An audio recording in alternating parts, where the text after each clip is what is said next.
Chapter 3. Jason in Trouble. At 10 o'clock on Monday night, Jason was a very happy man. He was in a big room in a hotel with a lot of people in beautiful clothes. There were television cameras, reporters, people from Sunshine Lotteries. Everybody had a drink in their hands, and a girl went round the room with a bottle of champagne. "Have some more champagne," she said to Jason.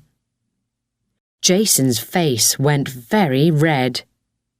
He snatched the bottle and took a long drink. The champagne ran down his new blue shirt. He laughed. "Kiss me," he said to the girl. Suddenly, the door opened, and two men came in. "Hello," said Jason. "Come in and have some champagne. It's okay. Sunshine Lotteries are paying for it." But the two men were not interested in champagne. They were policemen. Everybody stopped talking and looked at them. "Is Jason Williams here?" one of the policemen said. "That's me," said Jason. "What do you want?" "We'd like to ask you some questions, Mr. Williams. At the police station. Come with us, please." On Tuesday morning, Jason was tired and unhappy. He was in a small room at the police station, and there were two policemen in the room with him. One policeman stood by the door and watched and listened. The second policeman sat at a table and asked questions. Questions.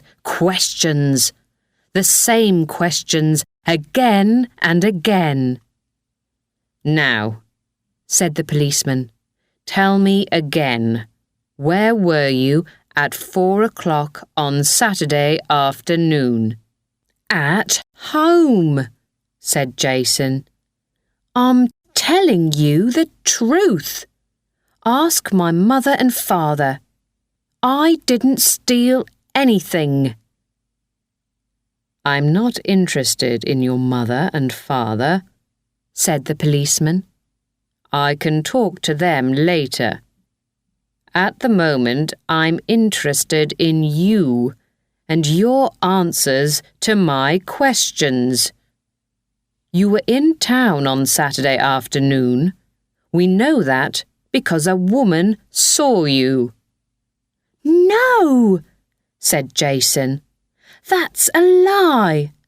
I was at home all afternoon and evening. I watched football on television."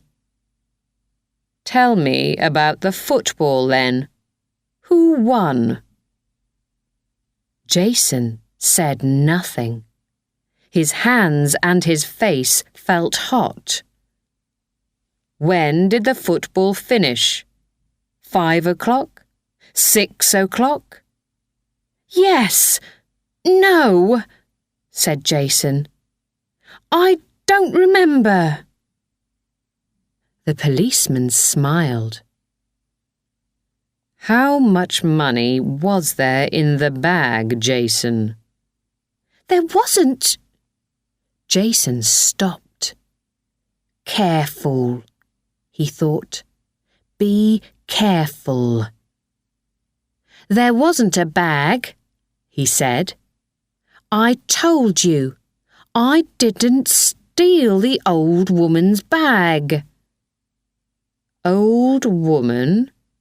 Who said anything about an old woman?" Now Jason felt cold. "You did," he said. "Oh no, I didn't," said the policeman. "I talked about a woman. So how did you know she was an old woman? He stood up. Jason Williams, on Saturday afternoon, you hit Mrs. Emma Carter on the head and snatched her bag. You stole her money and her lottery ticket. Her winning lottery ticket. So you stole £5 million from Mrs. Carter. You're in trouble, Williams. Big trouble. I want to see my lawyer, said Jason suddenly. Jason did not know any lawyers, but people on television always said that. That afternoon, a different policeman took Jason to court. The court was in a big grey building in the middle of the town. Jason and the policeman waited in a small room. The policeman did not look at Jason, and he did not say anything. Jason felt very unhappy. Then a woman came into the room. She was young, with short brown hair and an interesting face. She wore a black skirt and a white shirt, and carried a big black bag. Mr. Williams, she said to Jason, I'm Sally Cash, and I'm your lawyer. The policeman left the room, and Sally Cash sat down and began to ask Jason questions. Soon, a man in a black coat came into the room. Are you ready to go into court, Miss Cash? He asked. Nearly ready, John, said the lawyer. She looked at Jason. I'm going to do all the talking in court, okay? I don't want you to say anything. Nothing important is going to happen today. They're going to send you to the Crown Court. That's a more important court. When? Asked Jason. Soon.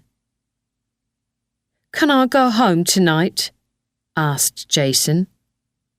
Last night I slept in a cell at the police station. It wasn't very nice. No, I'm sorry, said Miss Cash. You can't go home.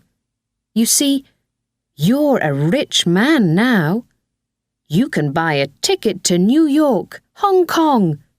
You can buy an aeroplane. The police want you to stay in this country. But I want to go home. I can ask the court, said Sally Cash. 2 men and a woman sat at the end of a long table and listened carefully to everyone's story. Then the woman looked at Sally Cash. This case must go to the Crown Court, she said. Jason Williams must stay at the police station and— Excuse me, said Sally Cash.